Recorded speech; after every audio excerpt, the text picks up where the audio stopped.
All right, let me have a sip of tea. Hang on. Whose is the dog, by the way? That is mine, and I apologize. Everything I was doing to try to, make everything work perfectly was like I was not counting on the fact that the person that I was hoping was going to be able to wrangle some of these dogs and keep them quietly got pulled into something else. And so, though I have Wait, tried you to have hide two? them in a far, there are three dogs here.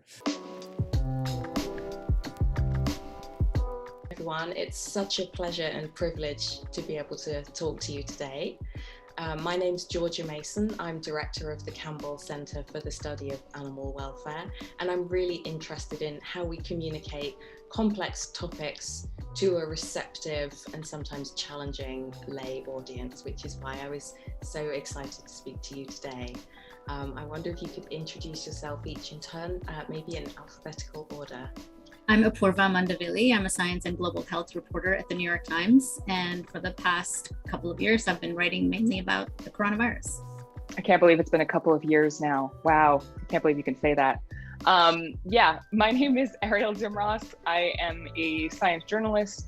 I currently work for Vice. I host the podcast Vice News Reports, which is a weekly podcast, largely about general news, but my specialty is science. I am also a University of Guelph grad. I studied zoology for my undergrad, so I am from Canada, currently living in New York City, and my pronouns are she and they. I'm John Rennie. I'm primarily a science editor. I, these days, am a deputy editor at Quanta magazine. For 15 years, I was the editor-in-chief of Scientific American. And like Appoorva, I also teach at New York University's Science, Health, and Environmental Reporting graduate program. So for this next section, we're going to cover how you go about choosing the story, the topic, and then also the actual narrative structure and the main focus of the thing you're going to talk about. So first of all, a really big question. I'm going to start with you, John. Mm-hmm. How do you determine a story idea? And maybe relatedly, what are your tips to a student writer for creating a compelling pitch? There's always a lot of subjective interpretation involved in trying to figure out which stories belong in a publication and which ones don't. Obviously, if your publication has certain areas of coverage and there are certain kinds of discoveries that surface that seem like they are having a very big earth-shaking effect within a field, you will feel obliged to cover some of those. But most of the time, as an editor, you are faced with the situation of looking at a lot more science that's going on out there than could possibly fit inside your publication. And you have to figure out what's the sieve of for determining which ones are going to get in. And fundamentally, what most matters there then is really what are the ones that seem like they are stories that you can tell that would be most interesting and have the most significance in the lives of the audience that you're trying to reach. So a lot of it does come back to not just the idea of here's what's the new science that's been discovered, but what is the story about that can be told about this that's going to be able to reach those people in some way, which is why I think most editors would say you can't even really talk about the story idea separate from that notion of the story aspect of it, of what's the storyline. And that's what, when we're evaluating pitches, whether they're coming from people on the staff or whether they are coming from the outside, what we're looking for is somebody who seems to demonstrate a grasp of the content, yes, but who also has a very clear idea about here's how I'm going to develop a story that tells this clearly and compellingly and brings that across to the audience in a way that they would care about. That's where pitches really mostly fail, is that they are not doing a good job of describing what's the value of telling this story to this publication and the audience that I'm trying to reach. And then, in some cases, writers will fail to be clear and concise, and they may make promises about what a story is going to be that I'm in a situation to know that they can't possibly keep. Could you clarify what a pitch is? I'm assuming the audience knows, but of course you might not know what a pitch is. Sure, of course. Sorry, I fell into one of the fundamental mistakes, using terminology that may not be clear to your audience. So in journalism, we will talk a lot about pitches, pitch letters, in which you are making a proposal, a query of saying, I would like to write about this subject to someone. This is very typically how stories start, with a writer pitching an idea for a story to an editor, and the editor then looking at that and approving it or turning it down or offering some sort of suggestions, and there's some back and forth about that pitch. And I want to ask a follow-up question. You said a good pitch or a good story will obviously connect to the lives of the readers, but then what about things like astronomy or particle physics? How do you make that connection there? No, you know, when we talk about trying to connect things up to the lives, it's not just their actual day-to-day physical existence. It's actually their mental lives, their emotional lives.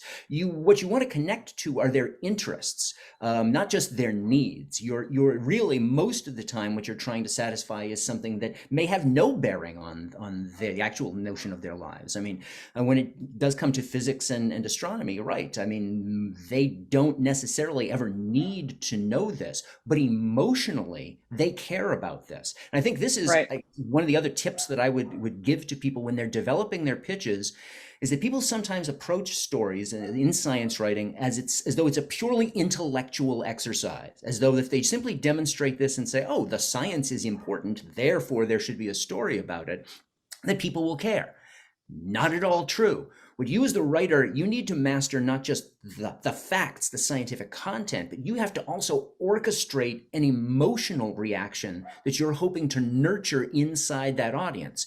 You already know why you think they should care. Now you have to give them things in words to help them get to that reaction. If I see a pitch for a story that's like, yes, the facts are all here, but it doesn't make me feel anything. It doesn't give me a sense of wonder. It doesn't give me a sense of concern. It doesn't give me a sense of outrage. Why do I want to pass that on to anyone? I think, you know, it's easy actually to give the astronomy example or the physics example, but like even psychology, right? Like, it's not going to impact somebody in their everyday life to read about a psychology study, but it will impact how they perceive themselves, how they perceive the people around them, how they perceive humanity as a species. And so I think, you know, the questions that I always try and ask somebody who comes to us with a pitch is like, why is this important now? Why should I care? What's new? Who does this impact? What are the stakes? You know, those are the kinds of questions that you ask in order to, that will allow you to build that kind of emotional reaction in your reader, in your listener, in your viewer. And then like, it helps to have human characters in your story. Like that is actually really, really useful. And so it is better if your pitch also already has, and you know, we use the term character and sometimes people can find that jarring if you're not a journalist. Character literally just means somebody who is involved in the story, a person who has either been impacted by the research, or who is conducting the research, or who is involved or making decisions around the research, policy decisions, what have you.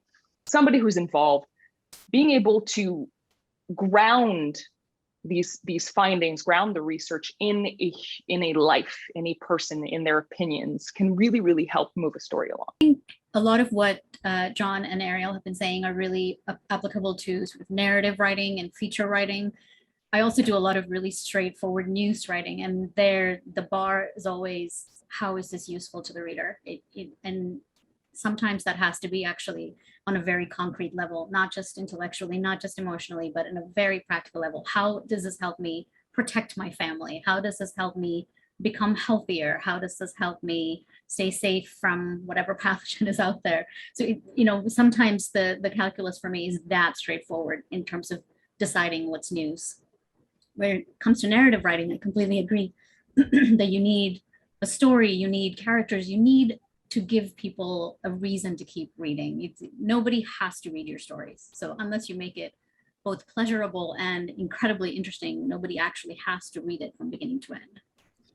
And can you say what you mean by narrative writing? So is all good science writing narrative writing? Not all good science writing is narrative writing. I think there is, in my opinion anyway, there is a lot of science writing that's just very straightforward. And I think actually most people spend a lot of time doing that. But narrative writing is just very rewarding as a writer and as a reader, because you get to really tell a story. It's often not just, you know, this is the topic, this is something that's interesting. It's not just one nugget. It's sort of, you're telling a story from beginning to end. And just like any good story, it has narrative tension. What's going to happen next? and you need to care about the people. I mean, one of the best pieces of advice I ever got about narrative writing is you need to care about the people in the story before things happen to them. And that was excellent advice. So you need to really connect to the characters, as Arielle was saying. You need to know who the characters are, and you need to connect to at least one character who takes you through the story, walks you through it, holds your hand through it. And I think that is what kind of distinguishes a news story from a narrative story. This is fascinating, and I'm wondering how many young scientists watching this will be surprised at the role emotion plays in good science writing, but of course it does. Appoorva, I wanted to ask you more about different styles of writing in a different way as well, in that sometimes you may be picking your own topic and your own storyline. Do you have a preference between the two? And what are the sort of pros and cons of these different types of tasks? I mean, I have a preference, which is that I like to pitch my own stories, because as you can imagine, when you really care about something, the story is better. And I know this also from having been an editor for many years, that when the writer really cares about whatever they're writing about, the story is richer, it's more interesting and compelling. Hopefully I bring that anyway to stories, even if I'm being assigned something. But I'm in a very fortunate position. I think I'm pretty far along my career, so I don't really get assigned a ton of things now. Most of the stories that I write are things that I have come up with and pitch. But occasionally the 300-word things, especially, something sudden happens, they need somebody to write about it very quickly, and I'm happy to do that. But those things take, 15, 20 minutes. You don't have to spend a whole day working on them. The reason I like pitching my own stories too is because it forces me to think more carefully about what I'm looking at and where the most interesting things are.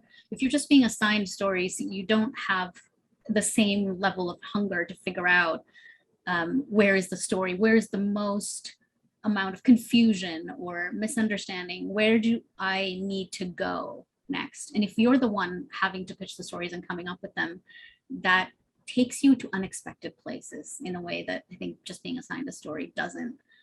But as I said, I've been an editor for many, many years. So I was assigning stories for most of my career. And so I see stories everywhere. If anything, I have a problem with seeing too many stories and pitching too many stories. So it's not really been an issue. Yeah, I mean, I think the challenge when you're being assigned a story is how do you get excited about it, right? Like how you have to find that in order to then go out and report it, right? So you have to kind of take a step back, say, okay, this is the subject matter, like what is the thing that I am actually interested in? Because then you're acting as a proxy for the audience in some ways, right? Somebody else is telling you to go do this work. So what do you think is interesting about it?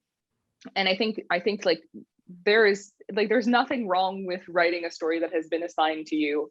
I think that there's a lot of really good journalism that comes out of that, but you really do have to find your interest within that story. So obviously, something else to take into account when you're writing is who is the audience? What's their level of expertise? What are they most going to be grabbed by? What are they most going to be surprised by? So I'm wondering, how do you modify your message or your writing style depending on the target audience? And is it a matter of just thinking about the terminology, or is it a more deeper matter of the structure of the story? I can start there. So for many years, about 13 years, I was the editor-in-chief of a magazine called Spectrum, which is about autism research, and it was primarily targeted to scientists. And then I went from there to the New York Times, which is about as mainstream a publication as you can think of. And I went from being an editor to a writer. So I've had very diametrically opposed experiences in a short time frame. I think almost everything is different about writing for a technical audience than it is for writing about a lay audience, because it affects everything from what story you pick, because the stories you choose have to be of interest and importance to your readers, and the readers are different, so the stories will be different. And the level of detail you put in, the level of jargon you can get away with, although I tend to think even a story for a scientist should have as little jargon as possible and everything should be explained. But the kinds of things that matter to scientists are not necessarily the kinds of things that matter to the everyday person. If you think about narrative writing, I think one misunderstanding people have is that scientists don't want to read lovely narrative writing with lovely characters in them. I think everybody enjoys those.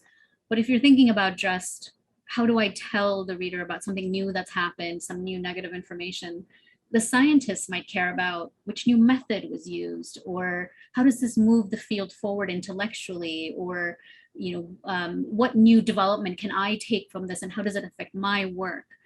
Whereas for a lay audience, they really do not care which methods were used or what it does to the field. They really just care, how does this affect me? Does this affect my life, the life and the safety and the health of my loved ones? That's the primary interest.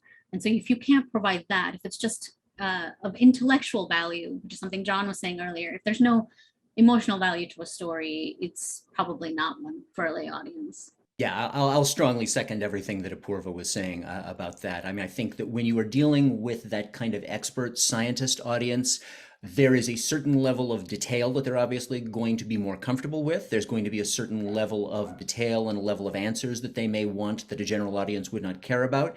It does absolutely affect everything about the way that you are choosing the story and the way that you would be thinking of trying to develop a story, because again, that's going to connect so much with what their own understanding already is before the story, in a sense, has already begun. I would say that and I guess I would say this from the standpoint of having written for, as edited for Scientific American for so many years, where we had a great many scientists who were in our audience, but who also, of course, were not necessarily the majority of our audience. That, a key thing to always remember too is that science is extremely specialized. And so even if you're writing about a topic in biology and you know that a lot of the people in that your audience are going to be biologists, are they biologists in the same area as this? Very probably not. And quite frankly, as soon as you are a scientist and you get out of your own discipline or even out of your own sub-discipline, you're basically just a member of the general public again. So all of the kinds of things that Appoorva was talking about and that we've been talking about more generally about trying to offer certain kinds of handholds into a story to help people along the way and to give them reasons to want to keep staying with the story all the way through. All of that applies to your expert scientist audience just as much. And my tendency is to err more to the side of being more inclusive than less. There's actually a really lovely quote from a legendary science journalist, Tim Radford, who used to work at The Guardian. One of his maxims was, nobody ever complained that something was too easy to understand. I can actually slightly contradict this in that I know that I have known scientists who said I can't stand this. You've made my work sound too simple. Now everyone can understand it. Maybe they didn't say what they thought they were saying, but small objection to that. I did have a question later, which I'll ask now actually. Is jargon ever good because it makes something sound attractively challenging? And I don't know, maybe no. I really don't have any interest in a story that has a bunch of jargon in it. I cut that stuff. I remove it, I replace it. There's just no reason for it to be in there. Yeah, I think that's exactly right. I mean, especially if it's there for the reasons that you're talking about, just to make it sound smarter or something. That's not helpful. I think, sometimes it can be genuinely sort of useful to introduce some kinds of new terms to an audience because they may feel like they're a little more closely connected to the field, and maybe that's a challenge, and maybe it's not. The scientist and science writer Stephen Jay Gould was extremely unyielding in his preferences for using the terminology that he wanted to use. He could get away with that.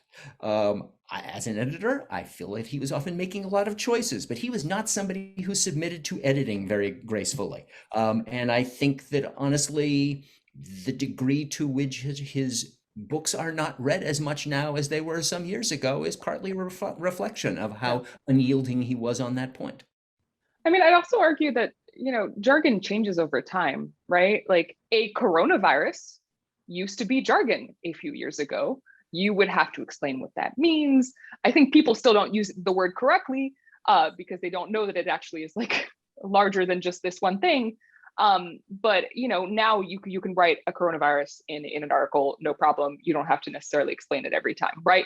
So I think Appoorva probably has seen a lot of change over the last 2 years now, a year and a half, in terms of what you can put in an article for a lay audience. The word antibodies.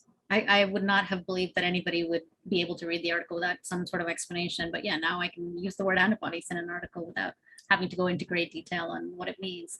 And I think something like the pandemic, because it heightens people's interest, you can get away with bringing in more technical concepts. I would still say no jargon, but I think you can wade a bit deeper into technical concepts for a lay audience than you normally would. I wrote a story last year about CT values, which is these cycle threshold values for PCR machines, and they're sort of an indirect proxy of the amount of virus in a person's body. And if you had told me that I could have a story about cycle threshold values in the New York Times and that it would be read by millions of people, I would have laughed. But that's what happened. People really wanted to know what it was. Yeah, I mean, even the word pandemic, like, don't get me wrong, that was jargon. That was jargon. That would have been a kind of word that I would have allowed in an article, but I would have said, okay, you have to explain this. And now nobody's explaining it. I would argue that still a lot of people probably don't know the actual definition, but they understand the concept. I think the point of what I'm trying to make is that jargon is better not to have it in there, but you also have to keep up with what is actually considered jargon at any given point. And the last few years have really changed that.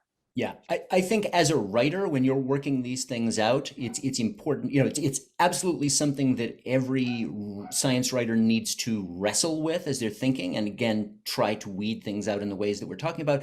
But it's also worth remembering that you are almost never making these decisions in a vacuum. Whichever publication you are writing for has probably already got its own standards and will already make a certain number of those choices about, for example, do you have to explain what mRNA is? Right. Which is why you should, make your own best choices about things, but figure that in the course of the editing, the communication, the style of that may continue to evolve. One thing I would say, I guess, is if you have to use jargon, which may happen, you should absolutely, even if you think it's a very simple term, try to explain it on first use, just in case there are people who read it who don't know what it is. Yes. Yeah. As a general rule, that would be the way to do it. One last question on the broad topic of choosing a story, and that's, do you feel you should write about topics where you feel you have some knowledge or expertise, or is your task just to identify a good story and just learn enough that you can convey the story well without acquiring a sort of underlying level of knowledge? I mean, I think from my standpoint, as Appoorva and Arielle were both talking about before, there is a certain kind of connection that you and quality that you can bring to the writing of a subject that you know something about, that you can't really do when you are a complete outsider to it. The flip side of that is that sometimes there are certain specific stories where it's really actually very useful to the reader for you to approach things as the same blank slate that they may be. So I don't think there's a clear answer on that. I think it can vary really from assignment to assignment and story to story. I think here's one thing though that you do have to bear in mind about that. And I would say that as a science writer, I mean, I've written about, I've edited all kinds of topics that I know basically nothing at all about, certainly, before I'm going into things. But it's worth having a sense of the stakes in thinking about these. If I want to write about some new discovery in astronomy or physics, and I get something a little bit off about that, well, I've maybe slightly misinformed somebody's understanding about that topic, and maybe I will embarrass them down the line, but there's not a lot of damage that's going to have been done. If I'm writing a health story, for example, I could be putting people at risk if I get things wrong. So I think that a certain level of humility and an awareness of the stakes needs to be factored into deciding about what you're doing in some of these cases. But broadly speaking, I would encourage people to, take the assignment, write about what interests you, even if you don't feel like you know a lot about it. Someone will happily tell you whether you have mastered the challenge of being able to write about it well enough. I was going to say I have a slightly different answer to that, which I think is that you need to be somewhere in the middle. You need to not be somebody who knows nothing about it, and also not somebody who knows so much about it that you forget to ask the kinds of questions that John was saying you need to be able to ask, so that you can be the proxy for the reader. And part of that is connects to the point I was making earlier, that if you know nothing about the field you're writing about, you may not know what's new to you versus what's actually new. And the learning curve is much longer, and you may miss a lot of nuance along the way. So it's helpful to have at least some baseline of information. So, I write about infectious diseases, but I did not study infectious diseases any time in school. I barely studied biology. In fact, I was a chemistry major. I like that I don't know so much about it, that I am not learning and asking the kinds of questions I need to, but I do understand biology enough that it's not like physics. I would not actually want to ever write something about physics because I don't fully grasp it. And I think my brain would take too long to get there and too long to be interested in what's new. Yeah, I mean, I think I used to say this to classes that I would come in and speak to and say that some of the best science writers I know never studied science. I can think of Elizabeth Lopato at The Verge. She was a philosophy major. And I would argue that philosophy is actually a really useful background for science writing, because you have logic, you're constantly thinking about arguments, you're debating. Like, I actually think that a lot of philosophy majors make really good science writers. But she has acquired this tremendous amount of expertise over time. And I think this is kind of what Appoorva is speaking to, right? You live in this in-between world where you have acquired a bunch of knowledge, but you're still able to look at it as a layperson and to approach every story as like, okay, what would a person who has no expertise in this actually be interested in? And being able to put on those glasses, that lens, is a really, really useful thing to do. I think that some stories that are written by people who have done the research are great. They are still able to put on that lens. I think that is the difference, actually, is like, can you look at a story the way somebody who is completely new to the field would look at it? And that's what makes a great science writer. And sometimes that means somebody who's never studied science. And sometimes that means somebody who has done it for a very long time. It's just, can you do that? All right, great. So the next set of questions I've got for you looks at the challenge of balancing scientific accuracy with telling a nice, clear, engaging story. So how can you be an effective communicator while keeping on top of the nuances and precision that's required when you're talking about science? So John, if I could start with you, partly because you've had such a lot of experience as an editor, how do you or how should journalists balance accessibility with scientific accuracy? So you've got to be precise and nuanced, but you've also got to tell a nice, clear story. How should people do that? Yeah, I mean, it is always a challenge, and it is, as with so many other things, it is something that you have to evaluate case by case, because it does depend on just what the specifics of who the audience is and what kind of content you're trying to convey would be. I would say that the guideline that I try to use on this is, what is the absolute minimum amount of terminology that would be inaccessible, or new ideas that might be something that people might have to grapple with, and levels of accuracy. What is the absolute minimum that I need to convey this story honestly, truthfully, meaningfully to the audience, the way that it should? I'm telling this story because there's something I want them to know and understand about all of this. With science, there is a certain level of, as you say, accuracy and technical detail that has to go along with that. But what's the absolute minimum of that I can convey usefully to this audience? So depending on who I'm talking to, that's going to be very, very different. I'm speaking to the audience at large. In a lot of cases, the level of technical detail and accuracy is fairly meaningless. If it is, I'm speaking to a much more specialized expert audience, I may have to really raise that up quite a bit, because they would not benefit from the more watered down description in some way. It all comes back to that sense of, who is your audience and what do they need? I think the mistake that people make is thinking that the answer of that exists independently of who the audience is. People sort of feel like, the way I write, I approach stories this way. It's like, well, it's great that you approach stories this way, but your audience needs a certain thing, and they're the ones that you should be concerned about. The flip side of that is, what do they not need to know? Which goes back to the point that John was making earlier. And I think that's a rookie mistake that a lot of science writers make when they're starting out, is wanting the reader to know everything they learned during the reporting process. And it's, I think, almost as important when you're writing the story to ask, does the reader really need to know this? Because the more spare and lean your story can be, the easier it will go down, and the easier it will be to read, and the more enjoyable it will be to read. Yeah, absolutely. And having a good editor, by the way, is like really useful in that sense. Like your editor should be helping you along with that, but it's also good to like be writing with that in mind.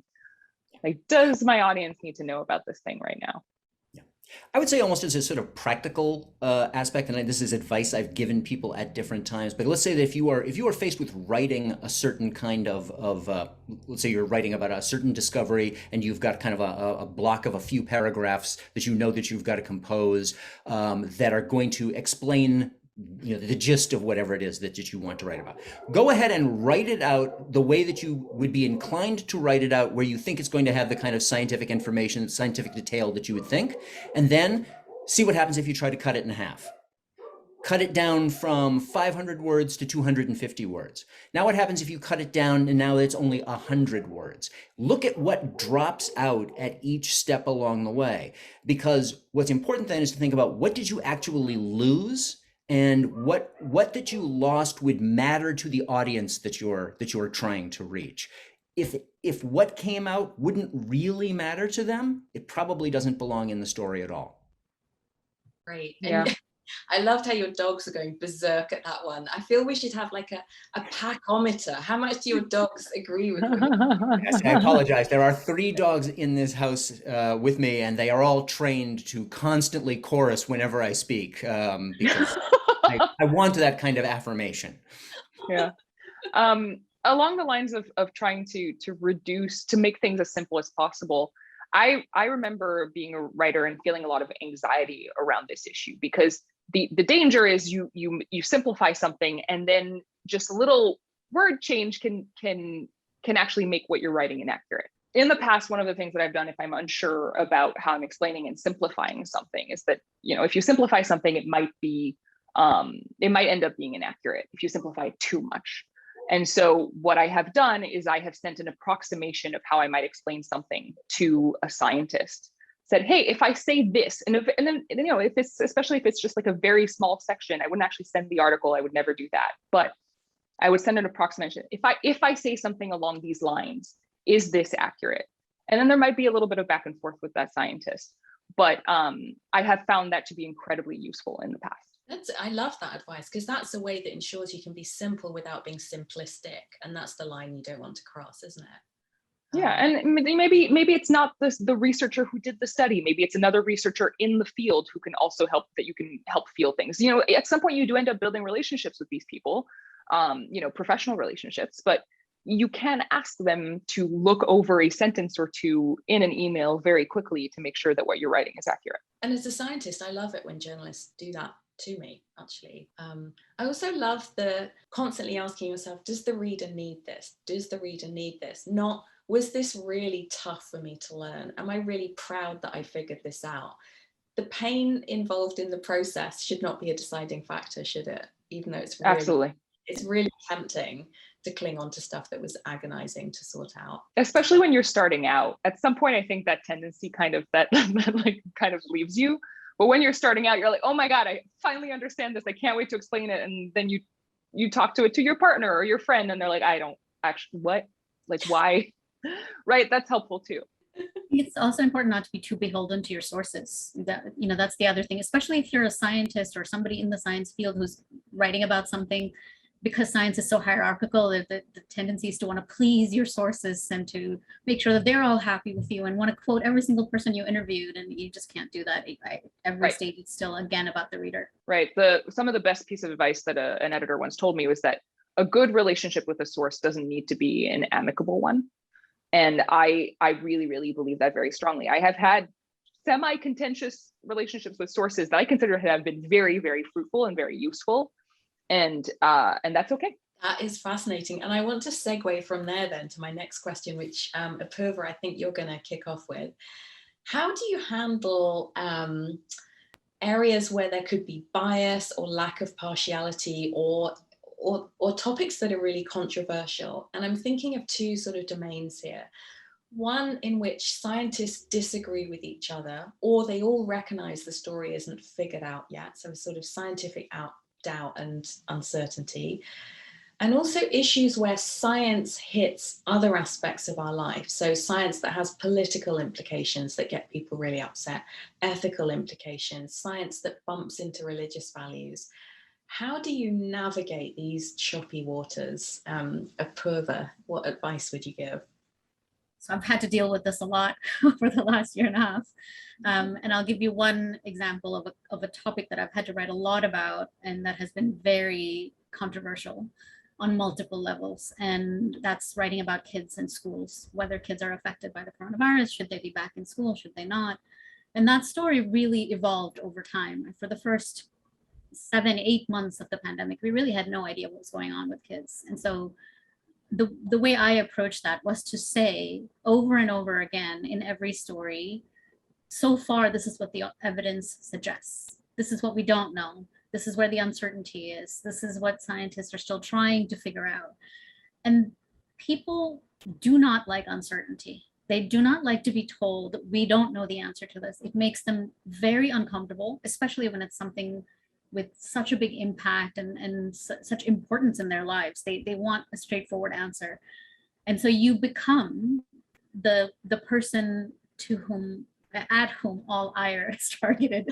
You become the holder of all resentment. And one way that I could tell if I was striking the right note was if I got equal amounts of hate mail from both sides.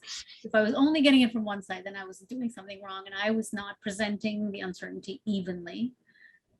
But if both sides feel you've given too much weight to the other, then it's probably okay.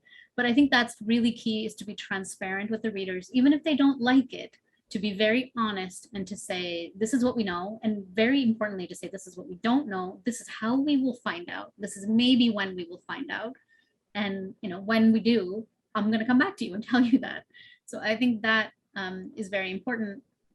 And when it intersects with politics, the New York Times has very strict rules about how we write about political things, which is a really good way to stay on the straight path. But also we have to think about, you have to think about going to the right kinds of sources to make sure that you have a diverse enough pool of sources.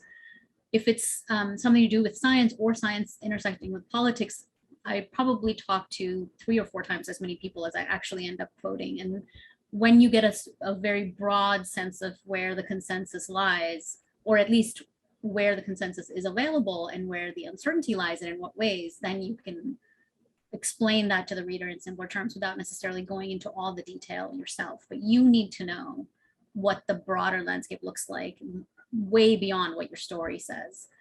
And politically, one thing I have found, and this is something actually I learned as a rookie newspaper reporter when I first started right out of journalism school. I reported on a community, and I learned very quickly that in politics, it's not so much whether you're friends with them, it's whether you get things right.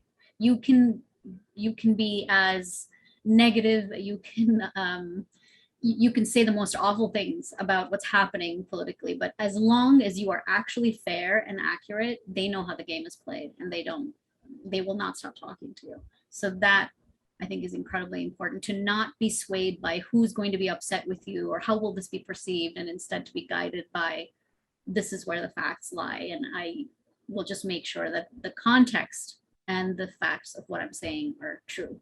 Interesting. Yeah, I think, keeping an open mind whenever you go into a story is really useful. Understanding that there will be different, that people will have thoughts and feelings about what you're writing about, is useful.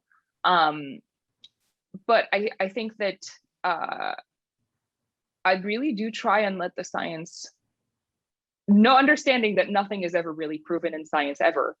I really do try and let the science guide me. And, I think that one really good example that's coming up and is in the news right now and will continue to be in the news for years, probably, has to do, we're recording this on July 16th, the Olympics are coming up, testosterone in athletes. That is a really, really controversial subject, and it shouldn't be, because there is no correlation between athletic performance at elite levels and high testosterone levels. Like there is no link between those two things. And yet actually, I shouldn't say for whatever reason, the reasons are very clear. That is being used as a way to decide who should be competing in the female category and who should be competing in a different category. And there is no reason, there's no scientific reason for that to be the case, right? And so, yeah, I will have to write that and say that out loud every time I cover anything that has to do with athletes and testosterone. And I will keep saying it because it will keep being true. And if at some point that changes, then okay, sure.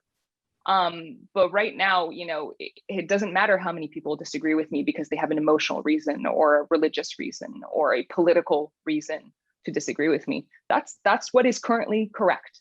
And so you just keep saying it. And hopefully you try and find people who can help illustrate the problem, different ways of talking about it, different ways of trying to reach people. And over time, hopefully people will gain a better understanding of this, but you have to keep saying it. Yeah, the comments from both Arielle and Appoorva were great on that, and I would, again, completely second everything they would say about that. Your duty as a journalist is to tell your readers the truth as completely and honestly as you understand it to be. And that's going to involve reporting facts, but it is also going to involve presenting those facts within the rubric of some sense of understanding that you have. And you're going to have to make choices about that along the way. And you have to do that as honestly as you possibly can. The price of that is that it does mean that when you are doing this, you need to constantly be looking back critically, skeptically at your own thoughts about these things, your own preferences, the own biases that you may be bringing to these things, and trying to determine whether or not they need to be updated in any good, meaningful ways. But the fact that what you produce at the end, the story, that it has something that somebody is going to look at and say, oh, it's got a bias to it, is not proof that there is something wrong with that story. And we've been through an era of journalism where we've seen, the problems of sort of false balance being something that hideously scarred the coverage of a lot of topics, not even just things like climate change and evolution. And it's still a problem that is constantly that mars a lot of journalism, maybe in ways that we're not even all as aware of as we should be. You just have to approach this job honestly. You have to do things with as much integrity as you possibly can. And that integrity starts with questioning whether you're up to the job of this and making the right calls about that and making those decisions every single time. But you don't do that in a vacuum. You do that because you have editors and a wider organization of people who you hope will be able to usefully check you along the way about that. Yeah. One thing I'll add that's very important to have if you're going to do that kind of writing is to have very thick skin, because despite having editors, despite having a whole institution behind you, sometimes you are the brunt of what's being said. And to go back to the kids in school story, I think I wrote in September that I was sending my own kids to school, and here's why. But earlier, 4 months before that, there was not as much evidence that kids were safe, and so I had written completely different things, or not completely different things, but said that we don't know. And so the cautious thing to do is to wait until we know more. And people didn't really pay attention after September. There are people who still only think about the March, April, May stories, and there are people who still say that I am individually, personally responsible for robbing an entire generation of kids of education for over a year, blah blah blah. And it's super important to separate yourself from the importance or the impact of what you're writing about. If you constantly only think about how people might react, you'll be paralyzed and you won't be able to move forward with how you actually need to write about it, because it's almost inevitable that at least some part of you will shrink a little at writing about certain things, or writing about certain things a certain way because you're afraid of the reaction. But it's very important to build a bubble around yourself so that you don't end up not telling the truth because you're afraid of the reaction it will get. Yeah, I think grounding yourself in your purpose, why you do this job, what are you trying to accomplish, is really, really useful for that.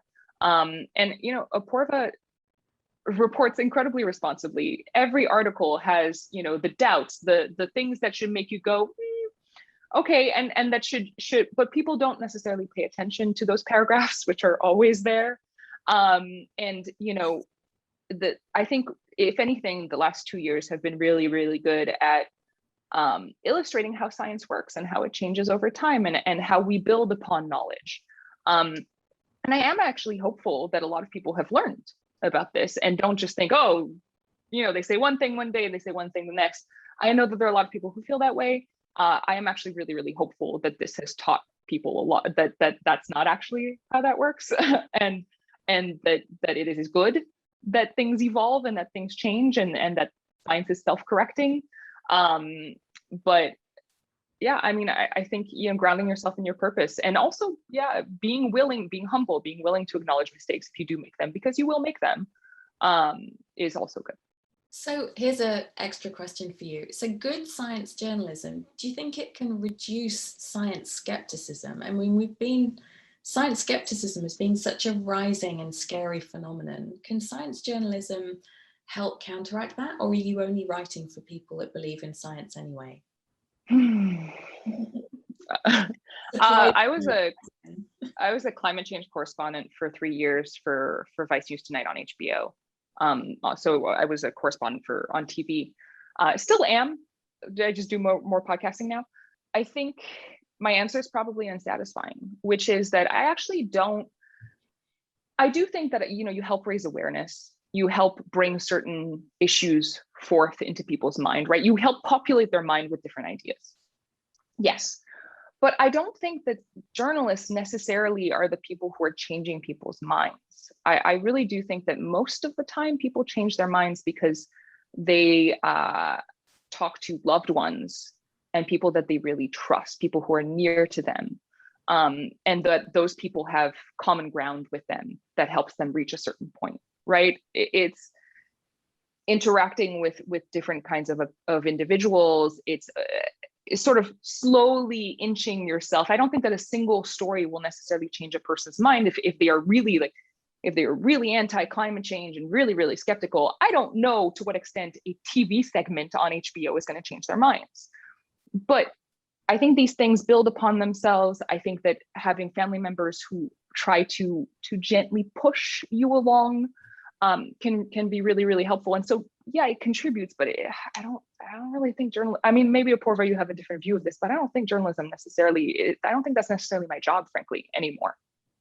No, I don't think it's our job, and I don't think that we are necessarily the only ones doing it. But I think indirectly, just by writing about science in a nuanced way, and being very clear that just because you read things one day and then 6 months later that things might sound different doesn't mean that science is untrustworthy. Being really open about the process of science, I think, can really help science literacy and trust in science and scientists. I think it's also important to write about misconduct in science and harassment in science and all of those things, because when you don't, I think there's this tendency to think if you write about these things that you're somehow actually undermining science and scientists, but it's the opposite. I think people need to know that they're hearing the whole truth, and if they don't see all of it, the seamy underside and the good side, they won't trust that it's real. I think as a practical reality, most people who cover science are in some very broad way. It's like, oh, we are in favor of the enterprise of science. We think science is a good thing, and we want there to be, that to go forward. But what that means probably varies a lot between different people and so forth. And I think something that both Appoorva and Arielle said is exactly right.